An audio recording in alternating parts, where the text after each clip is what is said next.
And so the ROG Xbox Ally is coming out on October 16th, 2025. There's going to be a base model and there's going to be a Xbox Ally X model. And I'm trying to figure out who this system is for. And it mainly comes down to one big reason, and that is quite simply the price. Now, for the base model, they're saying it's going to be around the $500 to $600 mark, which isn't different from its current price. It's really not much difference at all. But it's going to be the Xbox Ally X that's going to be the biggest difference. And right now they're estimating the total price of this is going to be a little over $900. With tax, you're probably looking at $1,000.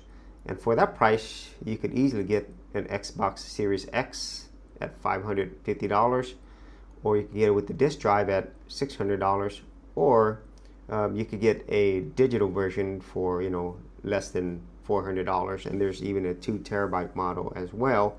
So if you just want to have an Xbox system, you could get it for a lot less of a price.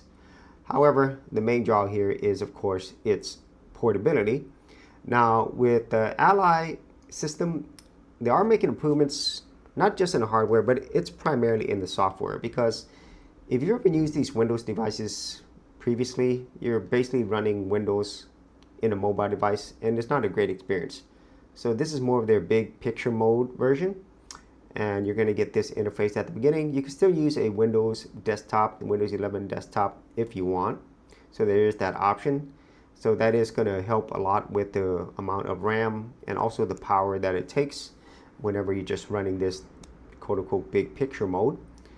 And the idea with this is you're going to be able to play your Xbox games anywhere. You buy it once and then you're going to be able to play it across multiple platforms. That is the idea, and that is the main draw of having this. But there's also going to be some compatibility issues as well, depending upon what type of game it is.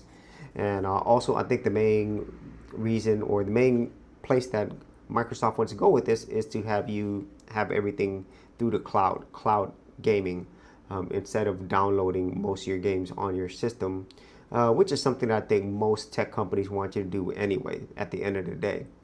Now, whenever I think about this, obviously I think about Steam Deck. And of course, with the Steam Deck, it has been around longer. So you can get systems starting at $400 up to $650 for the OLED model. And the hardware is definitely not as powerful as the new Ally system.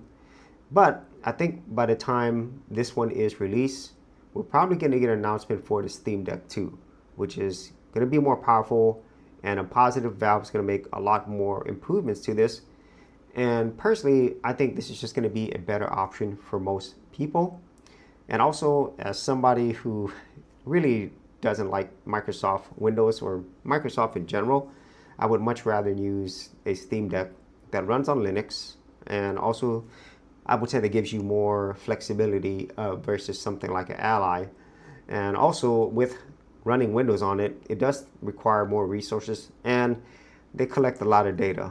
And I'm not saying Valve doesn't do that as well, but if I had to choose the lesser of the two evils, I would much rather choose something else versus Microsoft.